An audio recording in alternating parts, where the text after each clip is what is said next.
তথাপিও তোমাকে অক্সিজেন দিয়ে বাঁচিয়ে রাখছি। ত্রিনাদবি শুনিস যেন শুনিস, তুমি ছোট হতে শিখো।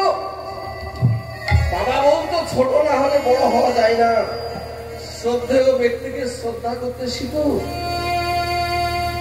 ঘাসের কাছে তুমি শিক্ষা গ্রহণ করো। তৃণ হইতে ছোট হও, মানিকে মান দাও। তৃণ হইতে নিচু হইয়া তরুণকে শেষ করো। সদা নাম আপনি নিরভিমানী অন্যে দেবে মান। একটা বৃক্ষ তোমাকে ফল দিচ্ছি, ফুল দিচ্ছে, অক্সিজেন দিচ্ছে, কাঠ দিচ্ছে, ছায়া দিচ্ছে, অথচ তুমি সেই বৃক্ষকে যদি একটা ডাল কেটে দাও, বৃক্ষ প্রতিবাদ করতে জানে না। সহ্যশীল তার মতো তোমাকে হতে হবে। সমাজের মানুষ, তুমি বৈষ্ণব সেজেছ, সমাজের মানুষ তখনই তোমাকে মান দেবে যদি এই নিয়মের উপরে তুমি দাঁড়িয়ে থাকো। তার কাছে তুমি সহ্যশীল হও। অমানেন মানবেন, যাকে সমাজে কেউ মান দেয় না। একজন ব্যক্তি সমাজের বুকে কিছু অন্যায় করেছে, তাই সমাজের মানুষ তাকে ভালো নজরে দেখে না। গৌরহরি বলছে, হরিদাস, পাপীকে ঘৃণা করো, পাপকে নয়। পাপকে ঘৃণা করো, পাপীকে নয়। ও যে কর্মটা করছে সেই কর্মটা খারাপ, কিন্তু ওর ভিতরে যে ব্রহ্ম আছে, তোমার ভিতরে সেই ব্রহ্ম আছে। অতএব সেই ব্রহ্মকে তুমি সম্মান দাও। হরি বল, হরি বল। অমানব মানে জন্য তাকে তুমি মান দাও। আর কীর্তনীয় সদা বল, তুমি মানুষ শ্রেষ্ঠ জীব, তোমার কাছে সমাজ কিছু শিখবে। কৃষ্টির মধ্য দিয়ে, কালচারের মধ্যে দিয়ে সমাজকে শিক্ষা দিতে হবে। এই যে এখানে আপনি কীর্তন করতে এসেছি, মুখস্থ করে গান করা যায় কিন্তু কীর্তন করা যায় না। কীর্তন কি রত্ন বস্তু! এই বড় গুরু প্রদত্ত জিনিস, পিতামাতার আশীর্বাদের জিনিস, ঈশ্বরের প্রার্থনা আর ভক্তের চরণধুলি যদি পাওয়া যায় তবে কীর্তন করে দুটো পয়সা নিয়ে আমি চলে গেলাম, এটা নয়। এটা একটা সমাজ সেবা। কেন এই গ্রামে কি শিক্ষিত মানুষ নাই? আমাকে কেন নিয়ে এসছে? কেন পয়সার বিনিময় নিয়ে এসছে? কেন না আমি হরি কথা বলে, কৃষ্ণ কথা বলে সমাজের মানুষকে যেন আমি চেতনা আনতে পারি। চেতনা জাগে অনুরাগ সৃষ্টি হয়। অনুরাগ গাঢ় হলে প্রেমের জন্ম হয়। প্রেম প্রগাঢ় হলে কৃষ্ণ বীজ অঙ্কুর হয়। আর কৃষ্ণ বীজ অঙ্কুর হলে যেখানে কৃষ্ণ গুণগান হয়, ভক্তরা সেখানে গিয়ে হরিনাম সংকীর্তন শুনে থাকে। তাই গৌরীদাস, গোলকের প্রেম এখানে বসেই পাওয়া যায়। তাই মহাজন বলছে, তুমি যদি আমার বলতে হয় তাকে আমার করো, তাকে যে তোমার আমার হয়ে আছে। সেই বৈতরণের ঘাটে ওর চরণ তরিতে ভবপদে যাওয়া যাবে। সেই গৌরকে আপন করে নাও, তবেই তো তোমার পরকে আপন করা হবে না, যে আপন তাকে আপন করা হবে। আরে মোর গৌরাঙ্গ বিধু। বিধু মানে চাঁদ, বিধু মানে চাঁদ, চাঁদ মানেও চাঁদ। কিন্তু পদকর্তা কলম দিলেন আরে মোর গৌরাঙ্গ বিধু। আমার গৌর, আমারই গৌর। সে কেমন না, এ যেন গগনের চাঁদ। তো চাঁদ না বলে কেন বিধু বললো? লয়ে বয়ে পয়ার সঙ্গে মিল করবার জন্য, কবির কবিত্ব বজায় রাখবার জন্য এগুলো এক একটা জায়গায় একটা শব্দ ব্যবহার করা। নিচের লাইনে বললে পূরব প্রেমরস ক হয়ে মধু। এই মধুর সঙ্গে বিধুর একটা মিল, যার জন্য চাঁদ না বলে বিধু। মহাজন পদকর্তাকে বলছে, আহারে তোমার করুণতা ভালো। চাঁদের গুণাবলী কি আছে? বলে হ্যাঁ, চাঁদের জ্যোৎস্না কিরণে জগতের ছাদ আলোকিত হয়ে যায়। হ্যাঁ, তো মহাজন বলছে দেখো, চাঁদের কিরণে জগতের ছাদ আলোকিত হয়, কিন্তু আমার গোরা চাঁদ সে যে অকলঙ্ক, আর তোমার চাঁদ কলঙ্কিত। মহাপ্রভু সম্মুখে একটা কথা বলেছেন, প্রভাতের সূর্য যখন পূর্বাকাশে উদ্ভাসিত হয়, তখন রাত্রির গাঢ় অন্ধকার দূর হয়ে গিয়ে আলোর প্রকাশ হয়। জাগতিক মানুষ যদি কেউ কৃষ্ণ গুণগান শ্রবণ করে, দর্শন করে এবং কীর্তন করে, তাহলে তার হৃদয় মন্দিরে মায়ারূপী অন্ধকার আছে, সেটা সূর্যের আলোকে যখন অন্ধকার দূর হয়ে যায়, ঠিক তেমনি গৌরাঙ্গ গুণগান, কৃষ্ণ গুণগান শুনে হৃদয়ের অন্ধকার দূর হয়ে যায়। তাই মহাপ্রভু বললেন, কৃষ্ণ হলো সূর্য সমান, মায়া অন্ধকার। যেখানে যেখানে কৃষ্ণ কথা হয় সেখানে নাই মায়ার অধিকার। তাই হে পদকর্তা, ওই গগন চাঁদের সঙ্গে আমার গোরা চাঁদের তুলনা করো না। গগন চাঁদ গুরুপত্নী তারাকে হরণ করে তার গর্ভে একটা জন্ম দিয়েছিল সন্তান, যার নাম ভূত। তাই তো সে কলঙ্কিত, কিন্তু আমার অকলঙ্ক পূর্ণচাঁদ গোরা চাঁদ। তাই আমার এই গোরা চাঁদের সঙ্গে ওই গগন চাঁদের না। বলি ও চাঁদ বদনের আগে ওই গগনের চাঁদ বোচা লাগে। ও চাঁদ গগন লাগে,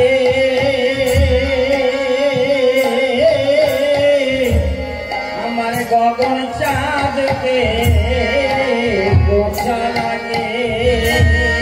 আমরি রে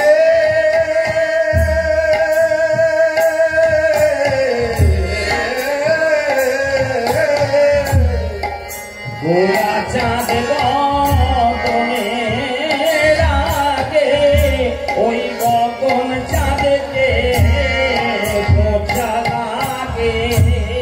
এই তো চাঁদ হেরি আমার গুরুজনকে দেখি, ওই গগন চাঁদ চাঁদ হেরি চাঁদ লাজে কানে গোরা চাঁদ হেরি গগন চাঁদ লাগে কান্দে গো। চাঁদ হেরি চাঁদ লাগে কান্দে, লাজে পড়ে কাঁদে, লাজে পড়ে কান্দে, লাজে পড়ে কাঁদে,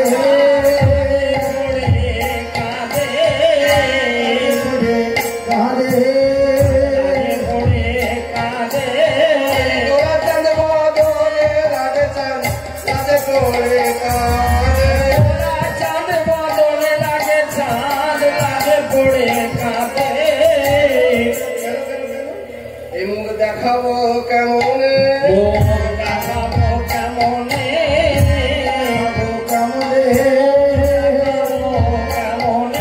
গগনের চাঁদকে যে বলে মুখ দেখাবো কেমনে, চাঁদকে যে বলে মুখ দেখাবো কেমনে, চাঁদকে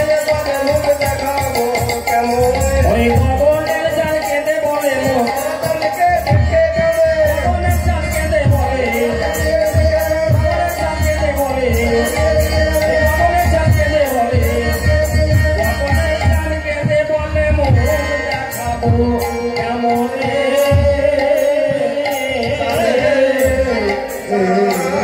লাগে কাঁদে। আরে বলো গৌরাঙ্গ, কিন্তু পুরো বত্রে মনে সব কওয়া হয়ে গৌরী হলি দেখুন কি বলছি, পুরো বত্রে মনে সব কওয়া হয়ে মধু। গৌরী নিজে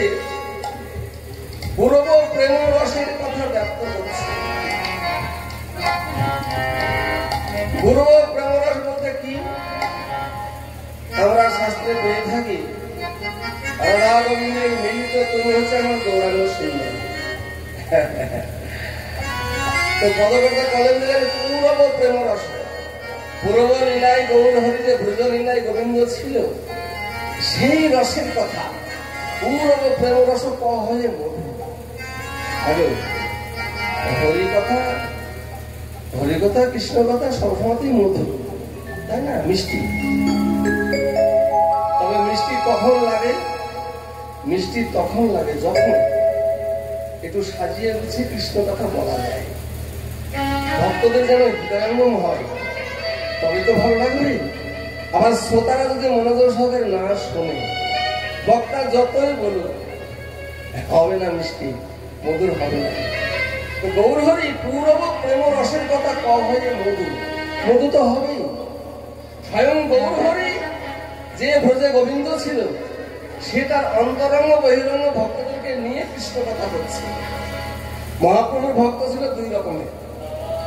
এক হচ্ছে বহিরঙ্গ ভক্ত, যারা হরিনাম করতো নগরে নগরে। এক হচ্ছে অন্তরঙ্গ ভক্ত, যারা শিবাসাঙ্গনার ভেতরে কৃষ্ণ প্রেম রস আস্বাদন করত। এই পদাবলী সাহিত্য, যেখানে কৃষ্ণ প্রেম রস উথলিয়ে উথলিয়ে পড়ে। তো উভয় ভক্তদেরকে সঙ্গে করে সেই পূর্ব প্রেম রসের কাহিনী বসে বসে গৌরহরি বলছে। তো স্বয়ং বক্তা গৌরহরি নিজে সেখানে হরি কথা মিষ্টি না হয়ে পারে নাকি? তাই না? পূর্ব প্রেম রস হয়ে মধু। এবার প্রভু আমার ভক্তদেরকে নিয়ে হরি কথা কৃষ্ণ কথা করতে করতে বলতে বলতে বলতে বলতে ভাবের ঘরে নিজে একেবারে গদগদ হয়ে গেছে। ভক্তদের মধ্যে যখন হরি কথা বিনিময় হয়, দেখবেন লক্ষ্য করে, এগুলো খুব লক্ষ্য করি। পূর্ববঙ্গে যখন ওইদিকে গান করতে গেলে ওরা এত রসিক যে একটা কথা শুনে হরিনাম করলে তারা বিগলিত হয়ে যায়। এই পরশুদিন এলাম, ওরা ওই পূর্ববঙ্গের কাছাকাছি ভক্ত, কীর্তন শেষে ছাড়বে না, আসতে দেবে না। বলছে আমার বাড়িতে থাকুন, ও বলছে আমার বাড়িতে সেবা করুন। কেন? হরিকথা কৃষ্ণ কথা শুনে হয়তো ভালো লেগেছে তাই। তো তাই গৌরহরি বক্তা ভক্তদের সঙ্গে হরিকথা কৃষ্ণ কথা বলতে বলতে নিজে গদগদ হয়ে গেছে।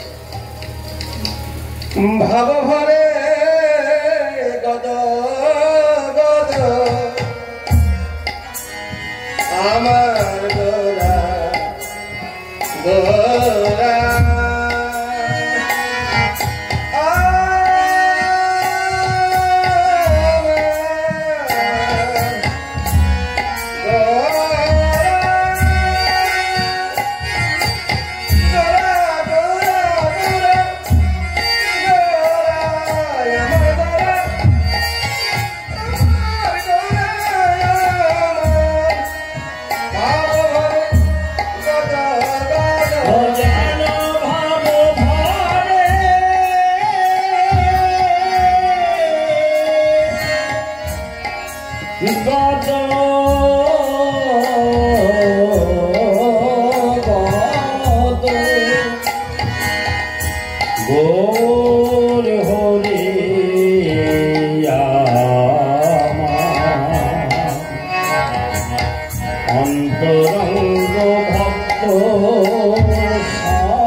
কৃষ্ণ কথা হরি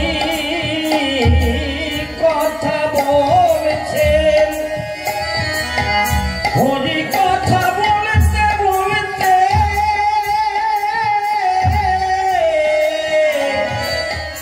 গৌর হরি আমার যেন বাহ্য স্মৃতি হারিয়ে ফেলে, আজ কথা ভরে কত কত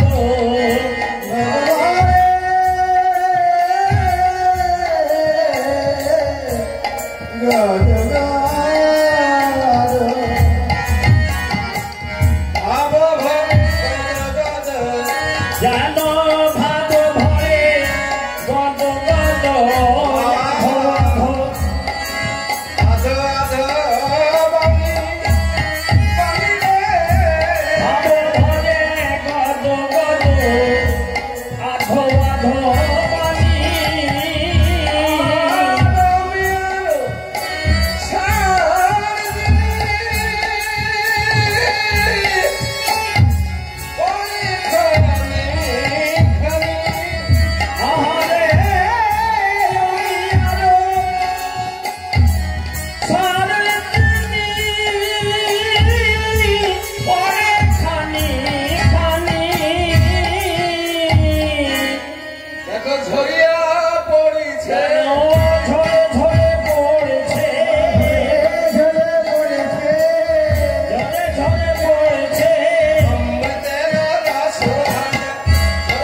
যেন অমৃতের রসধারা ঝরে ঝরে পড়েছে, রসধারা ঝরে ঝরে পড়েছে, অমৃতের রসধারা ঝরে ঝরে পড়েছে, গৌরাঙ্গের বদন হতে ঝরে ঝরে পড়েছে, গৌরাঙ্গের বদন হতে ঝরে ঝরে পড়েছে, হতে ঝরে ঝরে পড়েছে, গৌরাঙ্গের বদন হতে ঝরে ঝরে পড়েছে, হইতে ঝরে ঝরে পড়েছে, অমৃতের রসধারা গৌরাঙ্গের বদন হতে গৌরাঙ্গের বদন হতে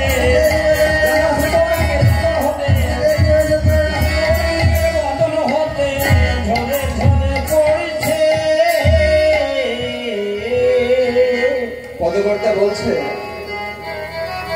ভাগো ভরে গদ গদ, গৌরহরি হরিকথা কৃষ্ণ কথা ভক্তদের সঙ্গে বলতে বলতে ভাবের ঘরে একেবারে গদগদ হয়ে গেছে। ভাগো ভরে গদগদ আধো আধো বাণী। ভাবের ঘরে এক ভক্ত আর এক ভক্ত কৃষ্ণ কথা করতে করতে যখন চরমে পৌঁছে যায় তখন বাকশক্তি হারিয়ে যায়, একে অপরকে আলিঙ্গনের মধ্য দিয়ে শুধু প্রেমবাদ ঘটতে থাকে। তো গৌরহরি ভক্তদেরকে নিয়ে ভাবের ঘরে যখন হরিকথা কৃষ্ণ কথা বলছে কথা বোঝা যাচ্ছে না, ভাবো ভরে গদ গদ আধো আধো বাণী। দু চারটে কথা যা বলছে দু একটি বোঝা যাচ্ছে, বাকি কথা বোঝা যাচ্ছে না। পদকর্তা বলছে দেখো গো, আজ গৌরহরি অন্তরঙ্গ বহিরঙ্গ ভক্তদের সঙ্গে পূর্ব প্রেম রসের কথা, নিজের কাহিনীর কথা নিজে ব্যক্ত করতে করতে ভাবের ঘরে সে বিভাবিত হয়ে গেছে, গদগদ হয়ে গেছে। গৌরহরির বদন দিয়ে যে কথাগুলো প্রকাশিত হচ্ছে সব কথা বোঝা যাচ্ছে না, কিন্তু যে দু একটি কথা বোঝা যাচ্ছে এ কথা নয়, এ যেন অমৃতের রসধারা। অমৃতের রসধারা শিরাওরাঙ্গের বদন থেকে যেন নির্বাপিত হচ্ছে। পাহাড় পর্বতে বেড়াতে গেলে, যেমন আমি হিমালয় গিয়েছিলাম চারধামে, ঝর্ণার জল ঝরঝর ঝরঝর ঝরঝর করে প্রায় জায়গায় ঝরছে, অনেকে স্নান করছে। তো ঝর্ণা জলে স্নান করলে দেহ শীতল হয়। আর যদি কেউ আমার গৌরহরির বদন থেকে যে হরিকথা কৃষ্ণ কথা নির্বাপিত হচ্ছে, সেই গৌরহরির নির্বাপিত হরিকথা কৃষ্ণ কথার সেই জলে যদি কেউ অবগায়ন করতে পারে, মহাজন বলছে ঝর্ণার জলে স্নান করলে দেহ স্নিগ্ধ হয়, শীতল হয়।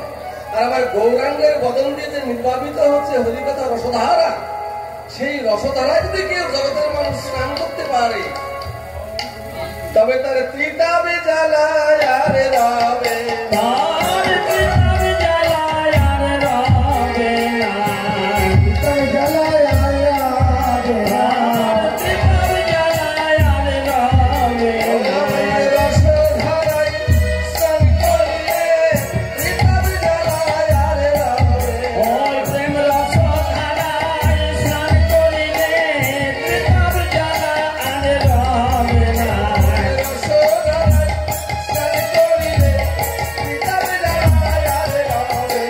ওই রসধারায় স্নান করিলে ত্রিতাব জ্বালা আর রবে না। ত্রিতাপ জ্বালাটা কি? জাগতিক তিনটি জ্বালা, আদি ভৌতিক, আধ্যাত্মিক, আদি দৈবিক। বিচার করে দেখবেন তিনটি জ্বালার বাইরে কিন্তু আমাদের জ্বালা নেই। কিরকম? প্রাকৃতিক জনিত জ্বালা, যে জ্বালায় আমরা ভুগে থাকি, ভূমিকম্প, আইলা ঝড়, টর্নেডো, বাজখা, এসব প্রাকৃতিক জ্বালা। আর পশুজনিত জ্বালা, বাঘের কামড়, কুমিরের কামড়, সাপের কামড়, কুকুরের কামড়। আর একটা আছে দেহজনিত জ্বালা, দেহের জরা ব্যাধি রোগ বালাই। এই তিনটি জ্বালার বাইরে জগতে আর কোন জ্বালা নেই। এই তিনটি জ্বালাকে একসঙ্গে বলা হয় ত্রিতাপ জনিত জ্বালা। আদি ভৌতিক, আধ্যাত্মিক আদি দৈবিক। যদি গৌর হরে রসধারায় কেউ স্নান করতে পারো, তার ত্রিতাবে জ্বালা আর রবে না, ত্রিতাবে জ্বালা আর রবে না, ত্রিতাবে জ্বালা আর রবে না। রসধারায় স্নান করিলে ত্রিতাবে জ্বালা আর রবে না। রসধারায় স্নান করিলে মানব জন্মে ধন্য হবে, রসধারায় স্নান করিলে রসধারায় স্নান করিলে ত্রিতাবে জ্বালা আর রবে না। এই ভাব ভরে গত গত অধ অধমানি অমি আরো সারজি, অমি আরো পড়ে খানে খানে অমিয়াটা কি? অমিয়া বলতে অমৃত। গৌরহরি বদন থেকে যে কথাগুলো প্রকাশিত হচ্ছে সেগুলো কথা নয় গো, এজন্য অমৃতের রসধার। অমিয়ার সার যিনি খুশি খুশি ঝরে ঝরে ঝরে পড়ছে। পড়ে খানে খানে এবার গদগদ হয়ে যাচ্ছে হরির কথা করতে করতে। তার মধ্যে থেকে গৌরাঙ্গের অঙ্গে অষ্টসাত্বিক ভাবের উদয়। দেখো পুলকে পুরালো তনু, জানো ফুলকে ফুলালো তনু, পুলকে পুরালো তনু। গৌর হরি হরি কথা কৃষ্ণ কথা বলতে বলতে দেখে যেন এই মনে হয় ফুলকে ফুরালো তনু, বিরিতি রসে রসে ফুলকে ফুরালো তনু বিরিতে রসে।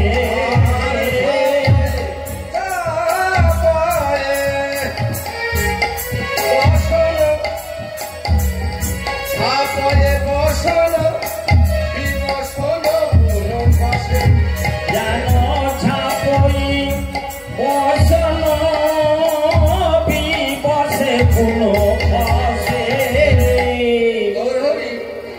হরি কথা কইতে কইতে গদগদ হয়ে গেছে ভাবের ঘরে, কথা স্পষ্ট হচ্ছে না। ভক্তরা গৌরহরি বদন পানে চেয়ে আছে, অঙ্গের বসন শয্যায় স্ফুরিত হয়ে আছে। মহাজন বলছে দেখো গৌরহরি দুটো ভাবে থাকতো। যখন কৃষ্ণ ভাবে থাকতেন তখন রাধে রাধে রাধে রাধে বলে কাঁদত। যখন রাধা ভাবে থাকত তখন হাকৃষ্ট হাকৃষ্ট বলে কাঁদত। গম্ভীরার মাঝে শরৎ দামোদর রায় রামানন্দকে সঙ্গে করে মহাপ্রভু যখন 12 বছর ছিল, কি বিভৎস কান্না! দেওয়ালে নাক ঘষে মুখ ঘষে রক্তের ছড়াছড়ি, প্রত্যেকটা লোমকূপ দিয়ে টপ টপ টপ টপ করে রক্ত ঝরে ঝরে পড়ত। দেহের আঙুলগুলো লড়বড় হয়ে গেছিল, হাত পা গুলো লেখ পেকে দেহের মধ্যে ঢুকে গিয়েছিল। কচ্ছপ আকৃতি কুম্ভাকার হয়ে পড়ে থাকতো কোনো কোনো সময়, কোনো কোনো সময় পুরীর চৌরাশিতে পড়ে থাকতো, কোনো কোনো সময় জগন্নাথ মন্দিরের সম্মুখে পড়ে থাকতো। রামানন্দ সরোবর তখন কারেন্ট ছিল না, মশাল ধরে মহাপ্রভুকে ঘুরে বেড়াতো। গিয়ে দেখতো কিম্ভিক্কা একটা কচ্ছপের মতো পড়ে রয়েছে। অবাক হয়ে যেত। অষ্টসাত্ত্বিক ভাব শাস্ত্রে দুইজনের পাওয়া যায়, একসঙ্গে 8টি ভাব দেখা যাচ্ছে। সে হচ্ছে শ্রীমতী রাধারে যখন ব্রজ ছেড়ে গোবিন্দ মথুরায় চলে যাবে, মাথু মেলাতে দশম দশা, সেই দশম দশায় রাধারানীদের বিভৎস কান্না, হাইরে কান্না। এই বাথলীলা করতে গিয়ে সহ্য করা যায় না। তো সেখানে রাধারানী অষ্টসাত্ত্বিক ভাব হয়েছে। তার দেহ থেকে এমন পরিমাণে তাপ বেরিয়ে আসছে, দূর থেকে মহামণি নারদ ব্রজে প্রবেশ করছে আর ভাবছে এ কি ব্রজে কি আগুন ধরেছে, এই তাহাইটা কোথায় থেকে আসছে। আর আমার শ্রীমান মহাপ্রভু গম্ভীরার মাঝে শরৎ দামোদর রামানন্দকে সঙ্গে করে যখন হরি কথা কৃষ্ণ কথা শুনতেন, সেইখানে মহাপ্রভুর অঙ্গে অষ্টসাত্ত্বিক ভাব দেখা দিল। আজকে এই হরিবাসরে ভক্তদের সঙ্গে গৌরের 8টি ভাবের মধ্যে একটি ভাব দেখা গেছে, শ্বেত, কম্প, গদগদ, বৈবর্ণ, অশ্রুধার, পুলক, রোমাঞ্চ, এইসব অষ্টসাতের ভাব। একটি ভাব দেখা গেছে কি না, পুলকে পুরাল তনু, পুলকে পুরাল তনু, পুলকে পুরাল তনু, যেন পুলকে পুরাল তনু, পীড়িতি রসে আরে পুলকে পুরাল তনু, পীড়িতি রসে গো, ঝাপায় বসন বিবসন পুল খসে, যেন ঝাপাই ঝাপাই বসন বিবসে পুল খসে, খসিয়া পড়িছে, যেন খসিয়া পড়িছে, খসিয়া পড়িছে, খসিয়া পড়িছে, হরি কথা কইতে কইতে খসিয়া পড়িছে, হরি কথা কইতে কইতে খসিয়া পড়িছে, কথা কইতে কইতে হরি কথা বলতে বলতে, আগে হরি কথা বলতে বলতে, হরি কথা বলতে বলতে, হরি কথা বলতে বলতে খসিয়া পড়িছে। পুলকে পুরল তনু পীড়িতি রসে ঝাপয়ে বসনে বসে খসে। গৌরচন্দ্রটাই পরের কথা বলছে, আনন্দ জলে ডুবে নয়ন রাতা, আনন্দ জলে ডুবে নয়ন রাতা, রাধা মোহন দাসে শরণ প্রাতা।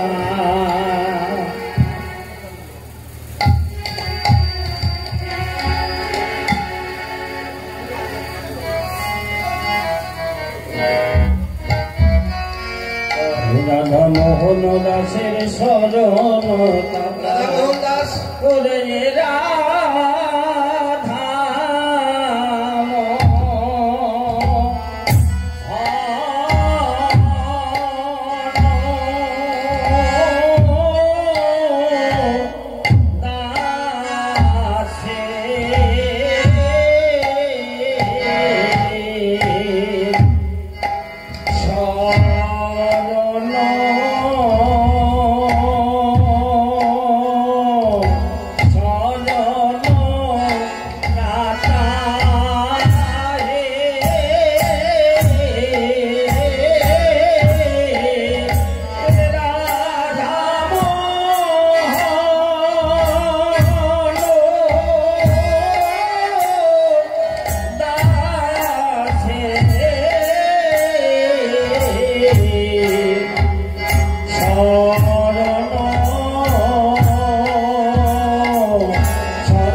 গৌরচন্দ্রিকার মধ্য দিয়ে আমাদের আজকের যে লীলা, সেই লীলার নবদ্বীপ সুধাগা আমাদের ঘরের ঠাকুর জন্ম জন্মান্তরের স্বীকৃতির ফলে গৌর হরিকে আমাদের দেশে নিয়েছিলেন। সেই গৌরকে হৃদয়ে ধরে আমরা নিত্যানন্দ চরণ স্মরণ করে গৌরচন্দ্রিকার মধ্য দিয়ে লীলাজিত রস আস্বাদন করেছি। এবার আমরা আপন আপন দেহগুলোকে এখানে রেখে দেহের ভিতরে প্রাণ বা মন, সেই মনকে পৃথিবীর বুকে একটাই জায়গা বিশুদ্ধ প্রেমের, সেটা হচ্ছে ব্রজধাম। হয়তো আপনারা গেছেন, আপনাদের আশীর্বাদে ব্রজধাম বৃন্দাবনে আমিও দুবার গেছিল। সেই হিসেবে একটু জানি তো, বিশুদ্ধ প্রেমের জায়গা যদি কোথাও থেকে থাকে সেটা হচ্ছে শ্রীরাম বৃন্দাবন। হরি বল। সেখানে একটা আওয়াজ ভেসে আছে, গাছের লতা পাতাও যেন বলে থাকে রাধে রাধে, বানর গুলো বলে থাকে রাধে রাধে, কাবলিওয়ালা, রিক্সাওয়ালা, ভ্যানওয়ালা, উকিল, ভোক্তার, জজ, ম্যাজিস্ট্রেট সবার মধ্যে একটাই আওয়াজ, রাধে রাধে রাধে। মাধুর্য মণ্ডিত প্রেম রসের একমাত্র জায়গা ব্রজধাম। তবে খুব খারাপ লেগেছিল, এখন অল্প বয়সের নিত্য নতুন মানুষ সেখানে যাচ্ছে, সেই ব্রজধামের মান রাখছে না। গত বছর আমি গিয়েছিলাম, তার আগে যেটা গিয়েছিলাম, অবাক হয়ে যাচ্ছি তাদের ব্যবহার দেখে। সেখানে গিয়ে বলছে আমিষ খেতে হবে, গাড়িওয়ালাকে বলছে আমিষ খেতে হবে।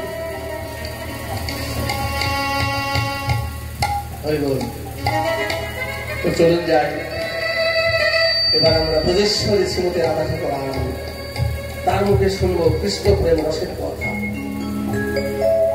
রাধা কাকে বলে, কৃষ্ণ কাকে বলে,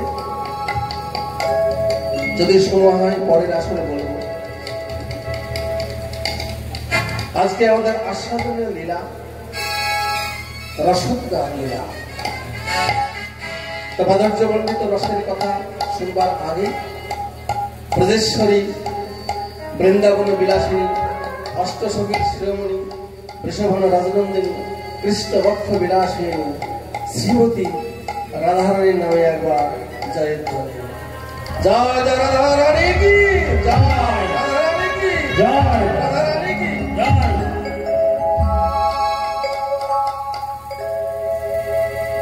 বৃন্দাবনের পথে পথে গাইব রাধা। কেন কেন গো? আমরা নামের মাহিত্য কি? বৃন্দাবনের পথে পথে গাইব রাধা রাধারাম কেন করবো? নাম। রাধারাম করলে কি হয়? তোমার দূরে যাবে মনে ময়লা,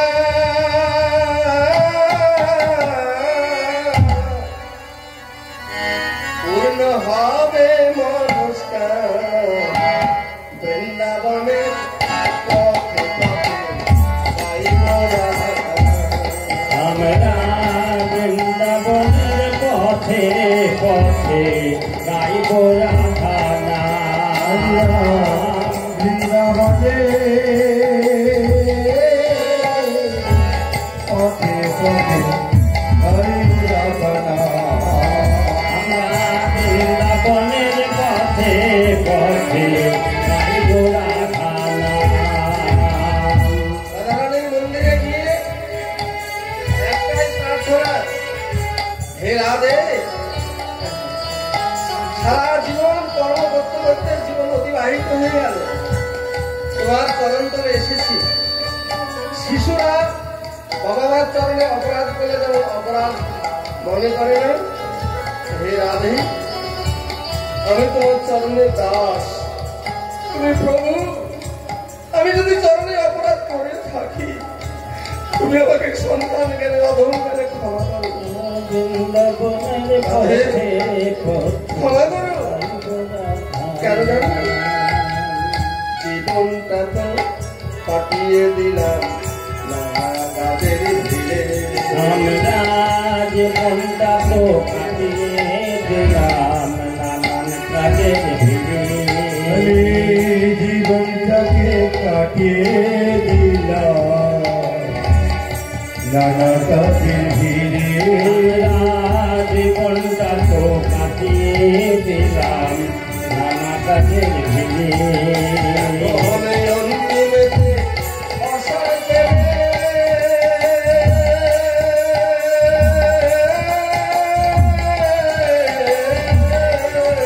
এখন অন্তিমেতে অসার জেলে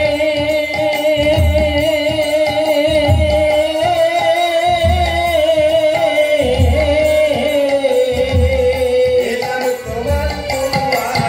আমরা বৃন্দাবনের পথে পথে গাইব রাধা নাম। আমরা বৃন্দাবনে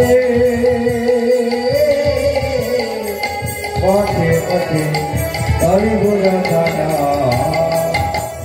রাধে তোমার কৃপা পেলে অন্য হবে ওরে রাধে তোমার কৃপা পেলে ধন্য হবে জীবন। রাধে তোমার কৃপা পেলে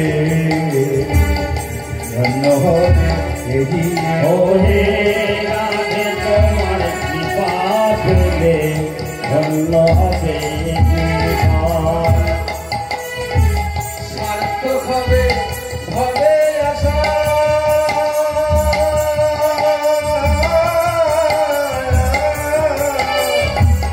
সার্থক হবে হবে আশা।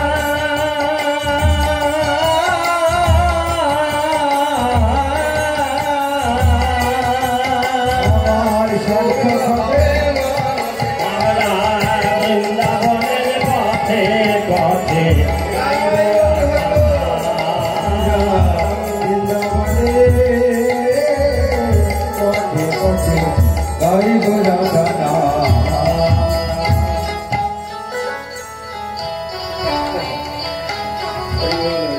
ভক্তমন্ডলী, সুপ্রভাতে আপনারা কয়টা অনুরাগের ভক্ত? আপনারা এত পয়সা খরচ করে মণ্ডপ করেছেন, তো যা হোক এখন আমরা শুনব রাধারানীর মুখে কৃষ্ণ প্রেম রসের কথা। লীলার নাম হচ্ছে রসোদ্গার, রস যুক্ত উদ্গার, রসোদ্গার। এই রসোদ্গার কাহাকে বলা হয়? পূর্বরাগ হইতে ক্রমে যত রস হয় তাহার উদ্গার করিলে মহাজন রসোদ্গার করে। বুঝা গেল? পূর্বরাগ হইতে ক্রমে যত রস হয় তাহার উদ্গার করিলে রসোদ্গার করে। ভেতরে চরম ভাবে আস্বাদন করার পর তার যে পুনরভিপ্রায় সেটাই হচ্ছে রসোদ্গার। রসের কথা কে বলবে? শ্রীমতী রাধারানী বলবে। শুনবে তারা স্বতন্ত্র সখীরা। কি শুনবে? কৃষ্ণ প্রেম রসের কথা শুনবে। স্বতন্ত্র সখী কারা? না, বৃন্দাবনের স্বতন্ত্র সখী ছিল যারা স্বাধীনা, যারা কারো অধীনা নয়, যাদের নিজস্ব কুঞ্জ আছে এবং তাদের কুঞ্জে গোবিন্দকে পেয়ে থাকে, সেই সখীরা রসের কথা শুনবে। কোন রস? কৃষ্ণ প্রেম রস। তাই আজ সকাল বেলায় সেই স্বতন্ত্র সখীরা শ্রীমতী রাধারানীর মন্দিরের কাছে এসেছে। জয় হোক রাধারানী, জয় হোক রাধারানী, জয় হোক। রাধারানীর জয়ধ্বনি করতে করতে রাধারানীর মন্দিরের সিংহদ্বারে এসে দাঁড়িয়েছে স্বতন্ত্র সখীরা। আসুন পদাবলীকে আশ্রয় করে কি বলছে দেখি। আরে কি বা শ্যাম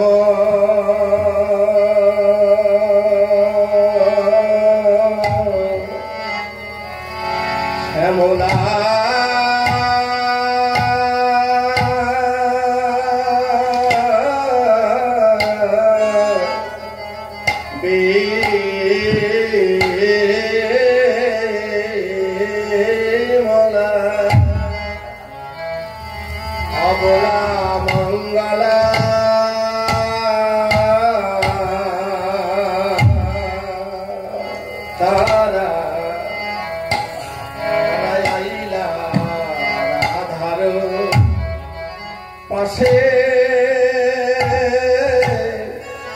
পাশে গো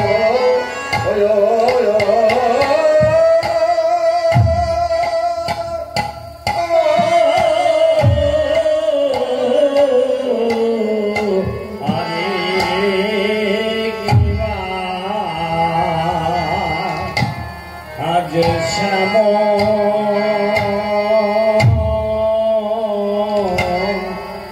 শ্যামলা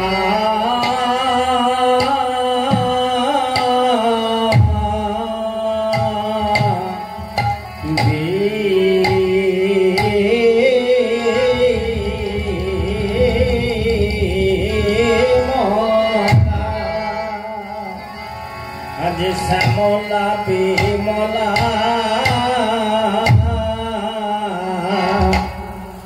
অবলা মঙ্গলা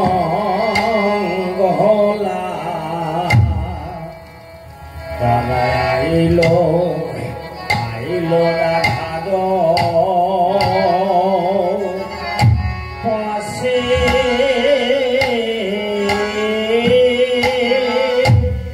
পাশে গো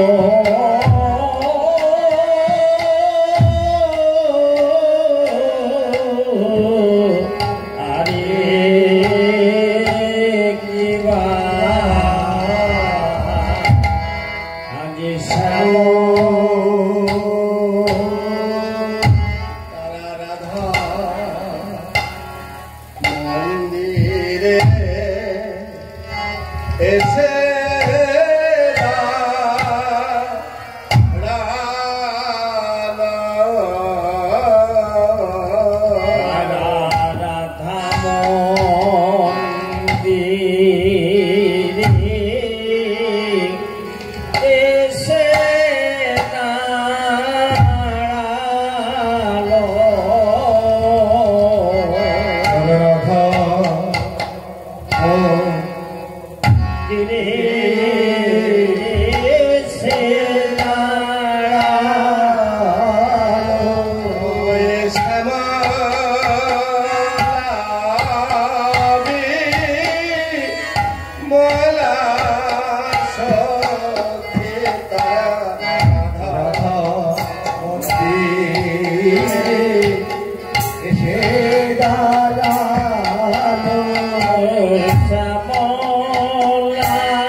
মধুর লাগে রসের কথা। দেখুন, এই যে অষ্টকালের লীলা কীর্তনে প্রথম কালোচিত লীলায় আমরা রসোদ্গার লীলা গাইছি। এই রসোদ্গার লীলায় আসতে হলে একটু পূর্বরাগে যেতে হয়। আমি রসের কথা বলছি, কিন্তু রসটা পেলাম কোথায়? এই রসের সৃষ্টি কিভাবে হয়েছিল? পূর্বরাগে গোবিন্দ যখন কালিয়ে দমন করেছিল, কালী দমন দিন মাহ কালিন্দী কদম্ব কি ছাহ। আনমনা হয়ে গোবিন্দ বসে আছে, সরল শাখা বলছে, কানাই, এই কানাই, চুপচাপ বসে আছিস কেন? তোর বাঁশি দূরে পড়ে আছে মাটির মধ্যে, বাঁশি বাজাচ্ছিস না, কথা বলছিস না, ঠিক মতো ঘুমাচ্ছিস না, খাচ্ছিস না, কি হয়েছে? কি তোর বলছে না। বল তো কি হয়েছে, বল। বলে সে এক প্রাচীন কথা নেই। কি কথা? কালী দমন দিন কালীয় দমন দিন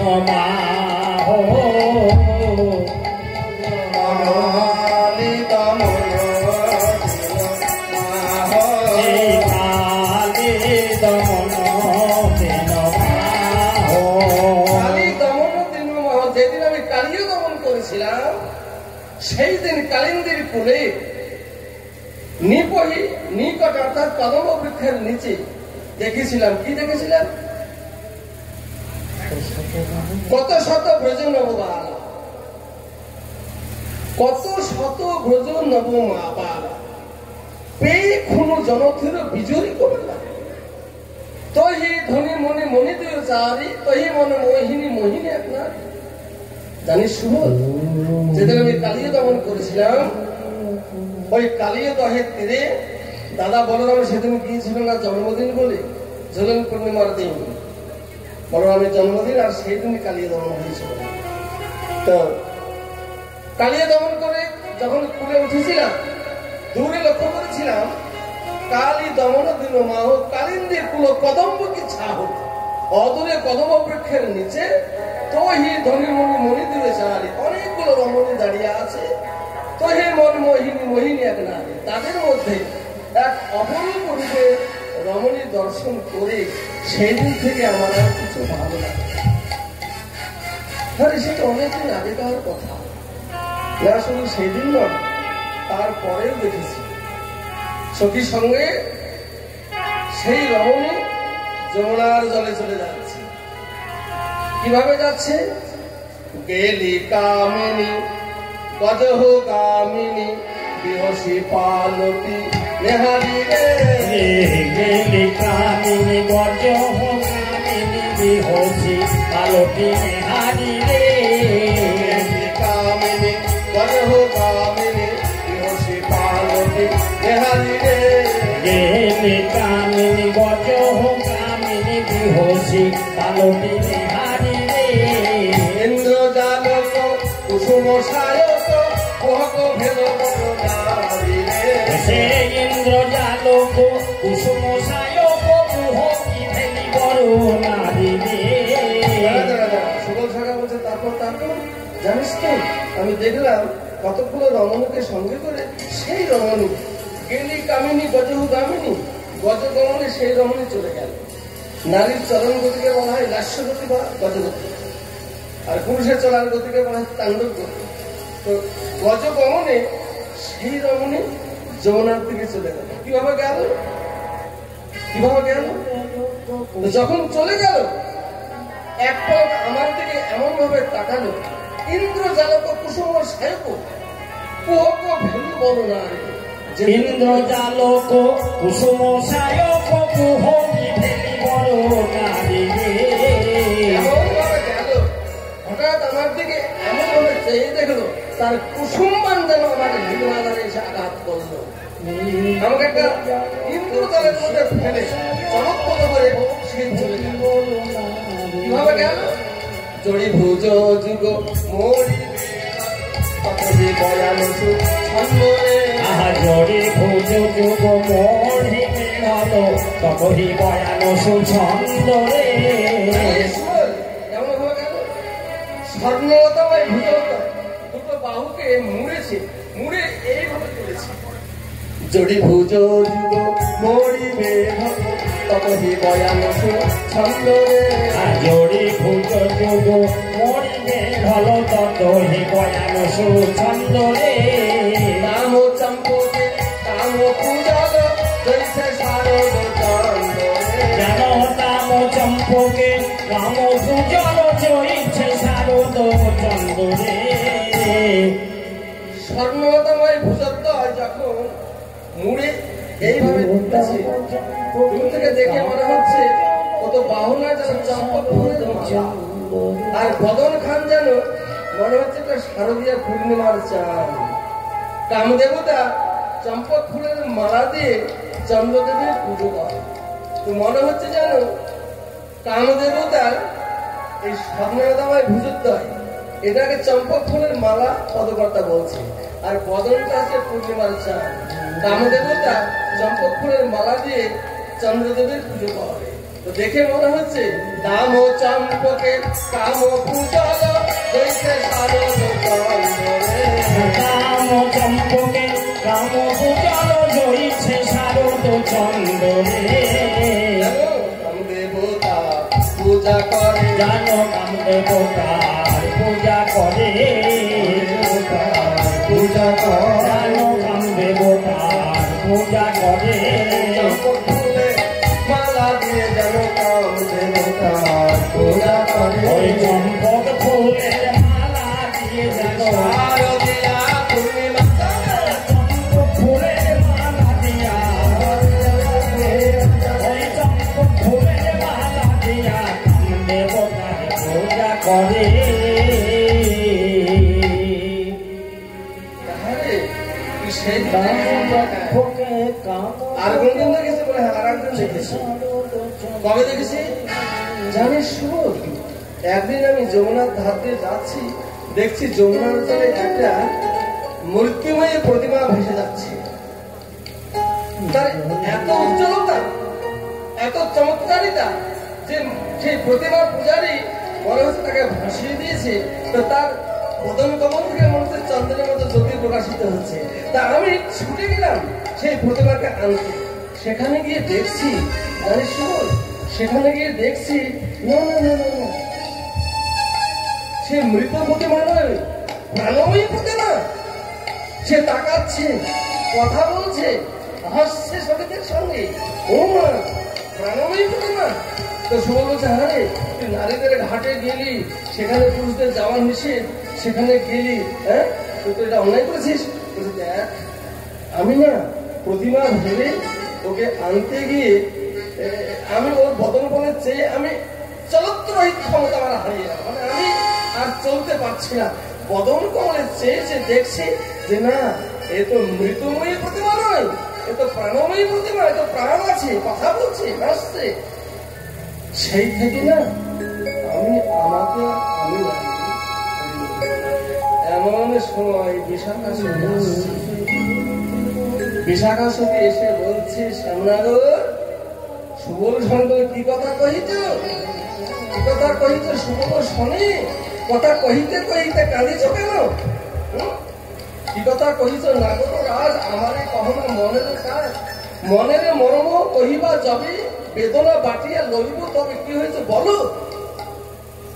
তখন সুবল বলছে, শোনো বিশাখা, ও বলতে পারবে না, আমি বলছি শোনো। এক রমণীকে দর্শন করতে সেই কালিয়া দমন, তারপরে দেখেছে স্নান করবার, তারপরে দেখেছে যমুনার ঘাটে ভেসে বেড়াচ্ছে প্রাণময়ী প্রতিমা, সেই থেকে ও আল্লাহ হয়ে যাচ্ছে। বিশাখাকে গোবিন্দ বলছে, বিশাখা ওকে একবার এনে দাও না, তার নাম জানে না, ধাম জানে না, থাকে কোথায় কিচ্ছু জানে না, বুঝে না। দেখুন লীলাকারিণী গোবিন্দ আমার, এখানে রাধারানীর সঙ্গে গোবিন্দের প্রথম মিলন হতে চলেছে, সাক্ষাৎ নেই, তাই বলছে নাম জানে না, ধাম জানে না, কোথায় থাকে জানে না। তুমি একটু এনে দাও না। ঠিক আছে আমি আনবো, তবে তোমাকে সাধনা করতে হবে কি? রাধা রাধা রাধা রাধা রাধা, সেই প্রণমী প্রতিমার নাম হচ্ছে রাধা। তুমি মাধবী বৃক্ষের নিচে বসে বসে রাধা নাম জপো, আমি যাচ্ছি। তাই গোবিন্দ আমার মাধবী বৃক্ষের নিচে বসে রাধা নাম জপতে লাগলেন। বিশাখা সখী গিয়ে ছলনা করে শ্রীমতী রাধারানীকে সঙ্গে করে নিয়ে এসে গোবিন্দের সঙ্গে কুঞ্জের মধ্যে ঢুকিয়ে দিলেন। সেই কুঞ্জের ভেতরে গোটা নিশি যাপন করলেন শ্রীমতী রাধারানী। যাপন করে এক প্রহর নিশি থাকতে নিজ কক্ষে এসে শয়নে গেছে, আর এদিকে স্বতন্ত্র সখীরা তার মন্দিরের কাছে গিয়ে দাঁড়িয়ে বলছে, রাধে আমরা এসেছি, আমরা এসেছি। দেখি সুবদনী উঠিলায় অমর, দেখি সুবদনী উঠিলায় অমনি, তখন দেখি সুবদনী উঠিলায় অমনি,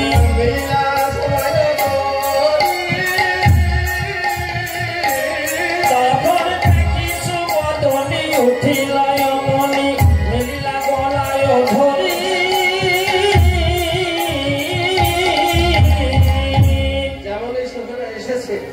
শ্রীমতী রাধারানী উঠে বসে গিয়ে সখীদেরকে পাশে দেখে বলছে, আয় আয় তোরা কাছে আয়। এবার রাধারানী এক এক করে আলে করছে,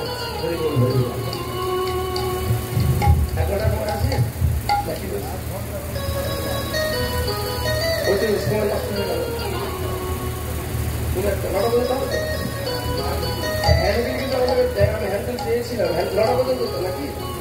আচ্ছা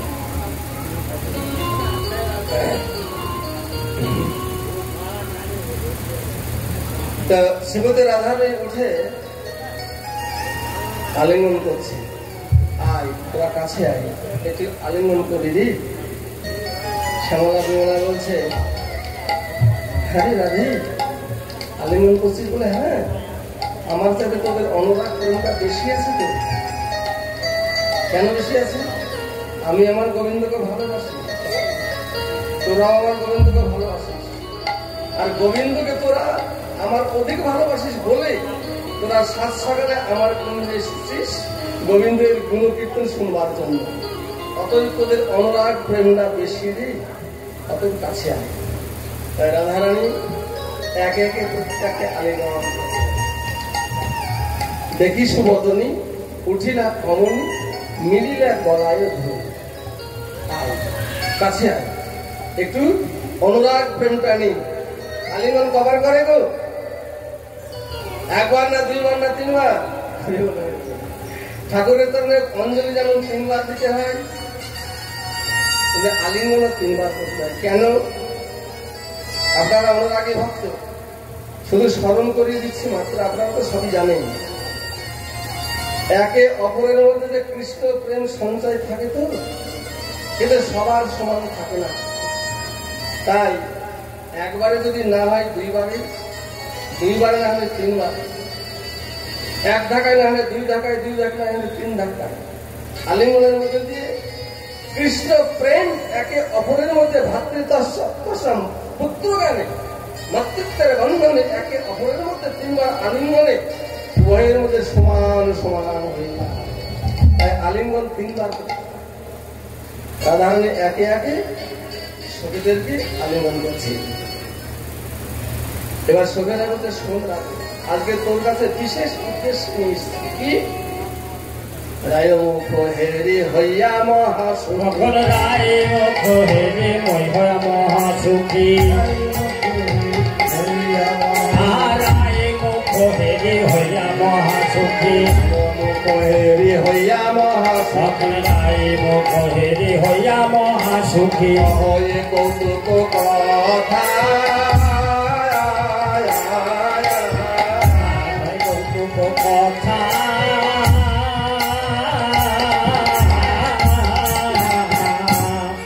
কত রজনী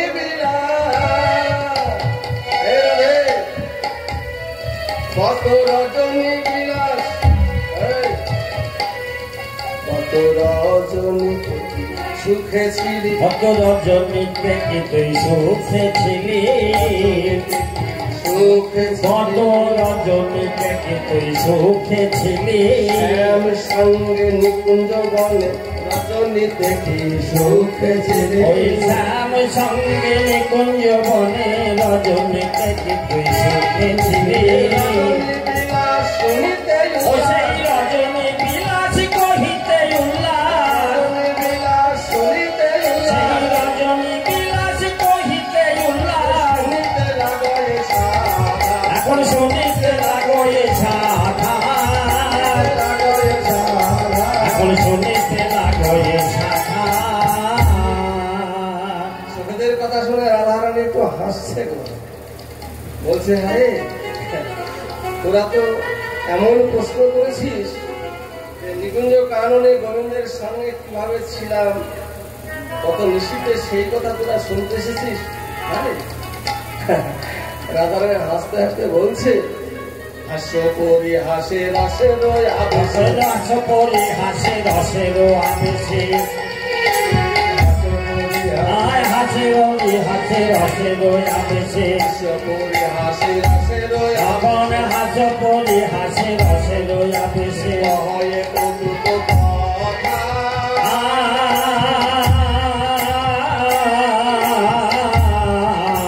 কহই কৌতুক কথা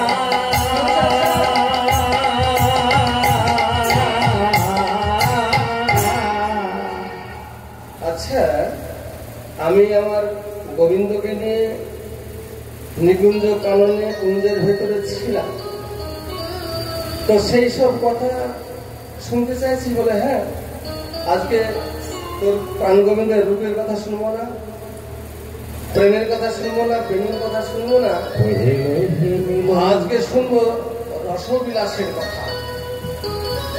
গোবিন্দের সঙ্গে তুই তো গোটা বেশি ছিলি একসঙ্গে তো গোবিন্দ তোকে কেমন ভাবে রেখেছিল কিভাবে রেখেছিল ভালো ছিলি না মন্দ ছিলি গোবিন্দ তোকে কষ্ট দিয়েছে ব্যথা দিয়েছে না তোকে ভালোবেসেছে কি সুখে ছিলি।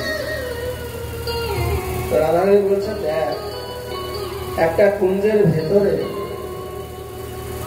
একটা নায়ক নায়িকা বা যুবক যুবতী থাকলে সেখানে যে কি হয় সেটা ভাগ ধরে পিটিয়ে বলার কথা নয় রে আর সেটা বলাও যায় না।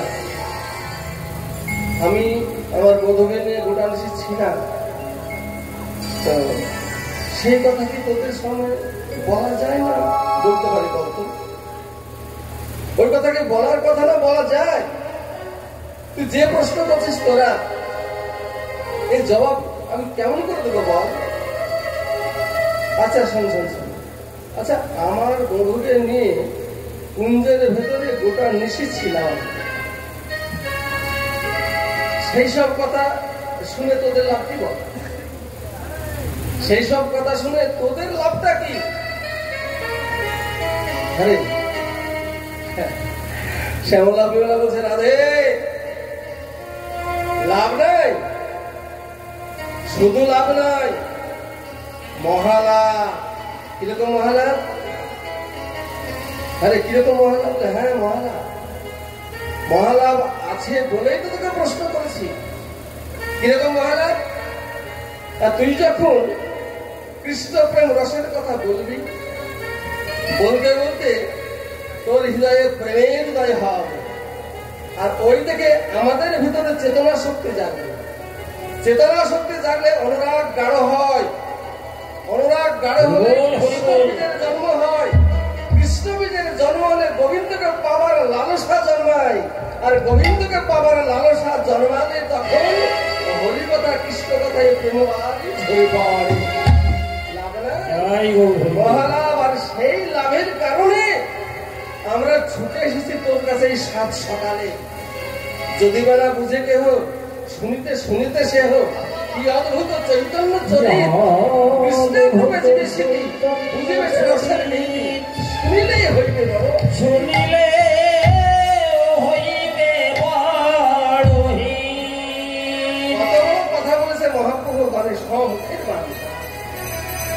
মহাপ্রভু কি বলছে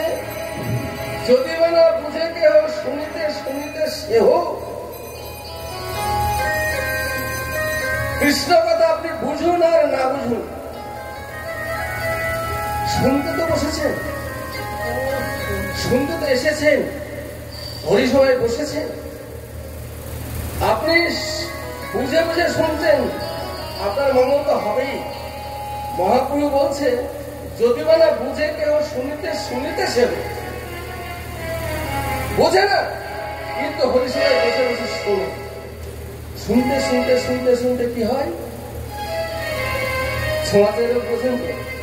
ছোঁয়াচের রোগ যেমন স্পর্শ করলে হয়ে যায়, ভক্তের পাশে যদি একজন অভক্ত জীবজগতের মানুষ এসে বসে, বসে হরিকথা শুনতে শুনতে ভক্তের পরশে তার হৃদয়ে কৃষ্ণ বীজ অঙ্কুর হয়ে গেল। তাই বলছে শুনতে শুনতে শুনতে শুনতে একদিন কৃপা তো হবে, অতএব তুমি শুনো, শুনে যাও, যদি বা না বুঝে কেউ শুনিতে শুনিতেছ কি অদ্ভুত চৈতন্য চরি কৃষ্ণের রূপে জীবে সিদ্ধি বুঝিবে সে রসের নীতি, শুনলেই শুনিলে হইবে বড়হি। অগ্নিকর্ষ দগ্ধ জীবন। আগুনের ধর্ম কি? আগুনের ধর্ম পোড়ানো। সে আপনি হাত দিলে পোড়াবে, আমি হাত দিলে পোড়াবে, বাচ্চা ছেলে তো আগুনে হাত দিলে হাত পোড়াবে, বৃদ্ধতা হাত দিলে পোড়াবে, হাত দিলেই পোড়াবে। ঠিক তেমনি কৃষ্ণ প্রেম কাহিনী শুনতে শুনতে একদিন সংক্রামক রোগের মতো আপনার হৃদয়ে কখন যে প্রবেশ করবে আপনি বুঝতে পারবেন না। যখনই প্রবেশ করবে জানবে তখন আপনার মানব জনম ধন্য। বিদায় বল হরি বল, হরি বল, হরি বল। আগের দিনে গ্রামে গঞ্জে ফেরি করে তেলি ভাই তেল বিক্রি করে বেড়াতে, বুঝলেন গো? আমার বাবা বলতো কথাটা, আমার বাবাও কীর্তন করতেন, কিন্তু চলে গেছেন, আমার মাও চলে গেছেন, আমরা দুই ভাই বোন, আমার দিদি আর আমি। তো বাবা বলতেন ছোট হয়েও বাবা, ছোট হয়ে একদিন বড় হওয়া, মানিকে মান দিবা, শ্রদ্ধ ব্যক্তির চরণে প্রণাম করবা, আর একটু পরিষ্কার হয়ে থাকার চেষ্টা করবা, মানে সৎ পথে চলবা। আর পদাবলী গাইতে উঠে পদাবলীকে ভাঙবা, মাসি পিসির গল্প হরিবাসনে বলবা। অনুরাগী ভক্ত যদি 10টাও থাকে সেখানে হরিকথা তুমি বিনিময় করবা। জগতে মানুষের অভাব নয়, কিন্তু ভক্তের বড় অভাব গো, ভক্তের বড় অভাব। সেই ভক্ত খুঁজে বেড়ায়। আপনার অনুরাগী ভক্ত শ্রীচরণে শত শত দণ্ডবোধ প্রণাম। আপনারা কৃপা করবেন যতদিন বাঁচি যেন হরিকথা কৃষ্ণ কথা বলে দিতে পারি। গ্রামে গঞ্জে তেল ভাই, তেল নেবে গো তেল, তেল নেবে গো তেল, তেল নেবে গো তেল, ফেরি করে তেল বিক্রি করে বেড়াতো। সে সময় তো কোনো ধাতুর পাত্র ছিল না, ওই বাঁশের চোনা, বাঁশের চোনাই করে আধাসে 1 পোয়া 1 ছটা এই মেটে মেটে গ্রামে গঞ্জে গঞ্জে তেল ফেরি করে বেড়াতো। ওই যে বাঁশের চোনা, ওর কাজ ছিল তেলের মধ্যে ডোবা আর কোঠা, ডোবা আর কোঠা। তো ডুবে উঠে ওই বাঁশের চোনাগুলো কবে যে মনে মনে পেকে লাল হয়ে গেছে সেটা তেলি ভাইও জানে না, বাঁশের চোনাও জানে না। তো তেলি ভাইয়ের কাছ থেকে কোনো কারণে একদিন একটা বাঁশের চোঙা হাত ফসকে পড়ে গেছে। হায় রে, এই চোঙাটা বোধহয় ভেঙে গেল না ফেটে গেল, দেখি তো। তুলে দেখছে না, ফাটেও নেই, ভাঙেও নেই। কেন? তেল মেখে চোঙাগুলো পেকে লাল হয়ে গেছে। ভক্তমন্ডলী, তত্ত্বটা কি জানেন? এই হরিসভাটা হচ্ছে একটা তেলের ভাণ্ড। আমরা সবাই এক একটা বাঁশের চোঙা গো, তাই মাঝে মাঝে হরিনাম স্বরূপ এই তেলের ভান্ডে যদি ডোবা ওঠা করা যায়, তাহলে আমার অজান্তে কবে হয়তো এই চোঙাটা, এটাও তো কাঁচা বাঁশের খাঁচা, অচিন পাখি ভেতরে আছে, এ যে কখন চলে যাবে আমি নিজেও জানি না গো। তো কখন কখন আমার অজান্তে এই চোঙাটা হয়তো থেকে লাল হয়েছে, গোবিন্দের চরণে অহরহ আমরা অপরাধ করে থাকি, সেই অপরাধের কারণে আমার গোবিন্দ যদি আমাকে চলে একটা আছাড়ও মারে, আমি ভাগবো না, ভাগবো না। তাই মাঝে মাঝে তেল সরবা হরিনামের মাঝে আসতে হয়, এসে হরিনাম স্বরূপ তেল একটু মারতে হয়। তাই মহাজন বলছে যে সেখানেই তুমি বসো, যেখানে গেলে অন্তত কিছু পাবি, তুমি সেখানেই বসো। সখীরে, তোরা আমার কাছে কৃষ্ণপ্রেম রসের কথা শুনতে এসেছিস। সখী, সখী রে আমার, সখী রে আমার, কি বাছে বধুর প্রেম। সখী রে আমার, সখী রে আমার, কি বাছে বধুর প্রেম। রে আমার, কি বাছে বধুর প্রেম। বল সখী রে আমার, কি বাছে বধুর প্রেম। আখি পালটিতে নয় পরতে, আখি পালটিতে নহে পরতিতে, পালটিতে নয় পরতে, আখি পালটিতে নহে পরতিতে, হরিতের পাওয়া হে। আখি পালটিতে নহে পরতিতে, দরিদ্রের পাওয়া হে। রে আমার, কি বাছে বধুর প্রেম। বল সখী রে আমার, কি বাছে বধুর প্রেম। প্রেমের কথা কি বলিব, আমি প্রেমের কথা কি বলিব, আমি প্রেমের কথা কি বলিব। কোনো মহিমা খবরের কথা, তার প্রেমের কথা কি বলিব। মহিমার কথা, প্রেমের কথা কি বলিব। আখি পালটিতে নহে পরতিতে, দরিদ্রেরও পাওয়া হেম। আখি পালটিতে একটা চোখের পলক পড়ার সময়, একটা চোখের পলকের সময় কতটুকু? 1 সেকেন্ডকে 10 ভাগ করে 1 ভাগ সময় হয়তো হবে একটা চোখের পলক। তো সেই একটা চোখের পলক, সেই চোখের পলকের সময়টুকু গোবিন্দ আমাকে আড়াল করতে চাই না। তার মতো দরিদ্রের পাওয়া হে, দরিদ্রের পাওয়া হে। ওই গরিব মানুষের সোনা পাওয়ার মতো। কতটা কি? আখি পালটিতে নহে পরতিতে, পরতিত মানে প্রতীক, প্রতীক মানে বিশ্বাস। আঞ্চলিক ভাষা, কিছু কিছু ভাষা আমাদেরকে অশুদ্ধ থেকে শুদ্ধ করে নিতে হবে। যেমন পরভাত, শুদ্ধ করলে হবে প্রভাত। যেমন বরজধাম, অসংযুক্ত, সংযুক্ত করলে হবে ব্রজধাম। যেমন নির্মল, অসংযুক্ত, সংযুক্ত করলে নির্মল। ঠিক সেই রকম প্রতীক, প্রতীক মানে বিশ্বাস। পরতীক থেকে প্রতীক, প্রতীক থেকে বিশ্বাস। আখি পালটিতে একটা চোখের পলকের সময় নয় পরতীতে বিশ্বাস পাই না। কিসের মতো? না দরিদ্রেরও পাওয়া হেন। একটা গরিব মানুষ সোনা পেলে যা হয়, ঠিক সেই রকম আমার প্রাণবল্লভ আমাকে নিয়ে হয়। কিরকম করে?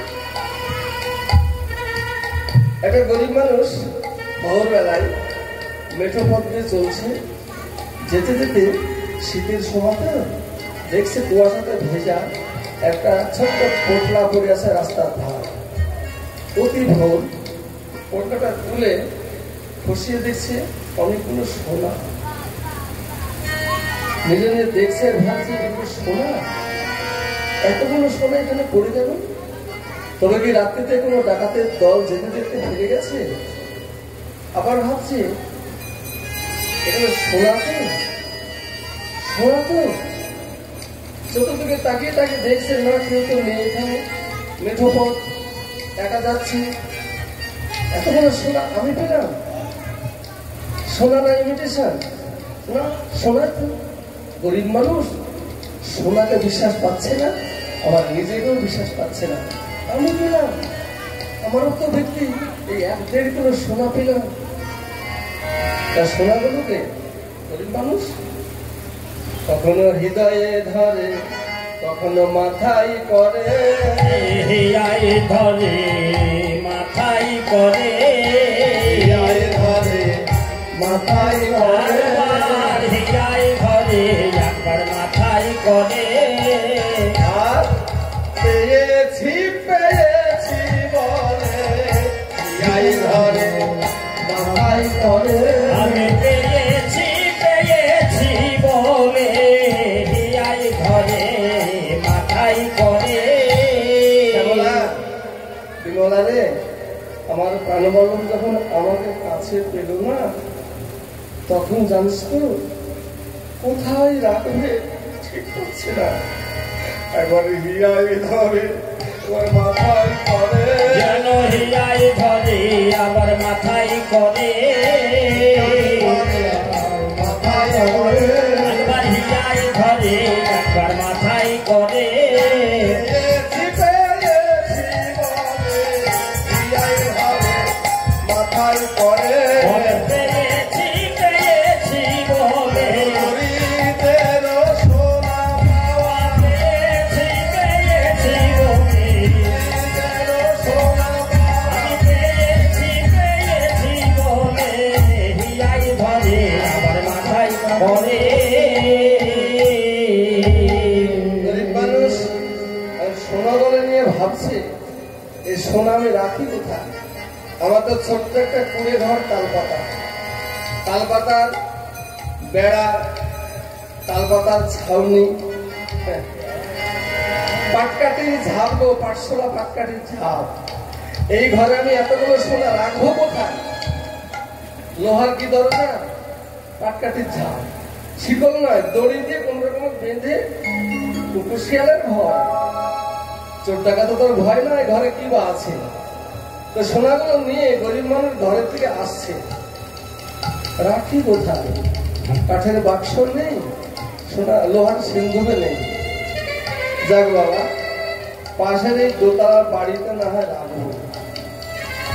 আবার ভাবছে যদি রাখতে যাই আমাকে তো বলবে, এই এতগুলো সোনা তুমি কোথায় পেলে? নিশ্চয় তুমি কোথাও টাকাতে করেছো, না হয় চুরি করেছো। গরিব মানুষের কত জ্বালা। না না না, ওখানে রাখা যাবে না। তাই নিজের ঘরে এসে তালপাতার ছাউনি, তালপাতার বেড়া, পাটকাঠির ঝাপ, দড়ি